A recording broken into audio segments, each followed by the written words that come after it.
अनेक विषयांवर चर्चा झाली आणि मुंबई शहर जे आता मुंबई एक आपली आर्थिक राजधानी आहे, इथं जगभरातले लोक येतात आणि या ठिकाणी म्हणून या मुंबई शहरातले जेव्हा मी डीपीडीची एक जिल्हा नियोजनची बैठक घेतली तेव्हा अनेक आमदारांनी सर्वच आमदारांनी काही सूचना केल्या होत्या। त्या सूचनांप्रमाणे मुंबईतली हॉस्पिटल असतील, मुंबईतली उद्यानं असतील, मुंबईतले रस्ते असतील, त्याचबरोबर जे नवीन काही आपले प्रकल्प आहेत या संदर्भ कोळीवाडे आहेत, कोळीवाड्यांचं डेव्हलपमेंट आहे आणि त्याचबरोबर आपले किल्ले आहेत काही मुंबईमध्ये, त्याचं रिस्टोरेशन झालं पाहिजे, हॉस्पिटलमध्ये सुविधा मिळाल्या पाहिजे, क्वालिटी सुविधा मिळाल्या पाहिजे आणि काही इक्विपमेंटची आवश्यकता आहे। तर अशा सर्वच चर्चा जिल्हा नियोजन बैठकीत झाल्या होत्या आणि त्या आजच्या या बैठकीमध्ये मी सर्व सविस्तरपणे अजितदादा आणि आमची चर्चा झाली आणि त्या संदर्भात आवश्यक तो निधी मी मुंबई शहर आणि ठाण्यासाठी जिल्ह्यासाठी ठेवण्याची मागणी केलेली आहे आणि मला वाटतं ठाणे जिल्हा देखील मोठा जिल्हा आहे। 18 आमदार प्लस विधानसभा 3-4 विधान परिषदचे आमदार, खासदार आणि एकंदरीत सगळ्यात मोठा जिल्हा असलेला म्हणजे विभाजन पालघरचं व्हायच्या आधी 24 आमदार असलेला त्या भागात देखील अनेक जे प्रकल्प आहेत, आरोग्य सुविधा आहे, शैक्षणिक सुविधा आहेत, म्हणजे मॉडेल स्कूल असेल, त्याचबरोबर स्मार्ट PSC असेल, याचं अपग्रेडेशन झालं पाहिजे आणि काही आपले पर्यटन क्षेत्र आहेत, पर्यटन स्थळं आहेत, त्याचं डेव्हलपमेंट झालं पाहिजे। या सर्वांवर आरोग्य, शिक्षण, टुरिझम आणि इतर इन्फ्रास्ट्रक्चर यावर जे पैसे आवश्यक आहेत त्याची देखील मागणी केलेली आणि नक्की मला वाटतं यामध्ये विकासासाठी कुठेही पैसे कमी पडणार नाहीत एवढं मात्र या ठिकाणी सांगतो।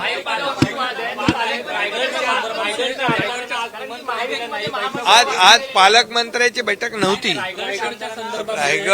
रायगडचा जो आहे जिल्हा आणि नियोजन त्या संदर्भात बैठक झाली।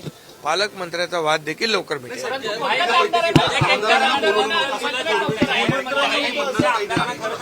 ठीक आहे, काही आमदारांनी त्यांच्या ज्या काही भागातल्या सूचना असतील त्या त्यांनी द्याव्यात, त्याचाही अंतर्भाव मी आणि मुख्यमंत्री आणि अजितदादा फायनान्स मिनिस्टर आम्ही मिळून त्या आमदारांच्या सूचना, त्यांच्या भागातले जे काही प्रश्न आहेत ते देखील आम्ही त्याच्यामध्ये बजेटमध्ये घेऊ। शहाजी राजेंच्या स्मृतीस्थळाची दुरावस्था कर्नाटकात झालेली आहे, तुम्ही कसं बघताय, काय नेमकं लोक आक्रमक झालेले आहेत? त्यामध्ये शासन पूर्णपणे शासनाची जबाबदारी आहे। शहाजी राजांच्या समाधीचं स्मारकाचं दुरुस्ती झाली, दुरावस्था झाली आहे, तर त्या ठिकाणी शासन पूर्णपणे ती बाब गांभीर्याने घेईल। मला माहित नाही, मला काही माहित नाही कधी आपत्ती व्यवस्थापन झालंय, आपत्ती कधी समिती झाली मला माहित नाही, पण मला एवढं माहित आहे जिथं जिथं आपत्ती येते, जिथं जिथं आपदा येते, जिथं संकट येतं, जिथं महापूर येतो तिथे एकनाथ शिंदे असतो। की आज दिल्ली तुम्हाला पुरस्कार मिळतोय महापराक्रमी महादजी शिंदे यांच्या नावाचा पुरस्कार मला सरद या संस्थेने आणि अखिल भारतीय मराठी नाट्य साहित्य संमेलन यांच्या माध्यमातून त्यांनी देण्याचं ठरवलेलं आहे। खरं म्हणजे महापराक्रमी महादजी शिंदे यांनी अटक ते कटक अशा प्रकारचा झेंडा फडकवला आणि दिल्लीच्या तख्तावर देखील मराठेशाहीचा झेंडा फडकवण्याचं काम त्यांनी केलंय। असा मानाचा पुरस्कार मला दिल्याबद्दल मी त्यांचं मनापासून अभिनंदन करतो।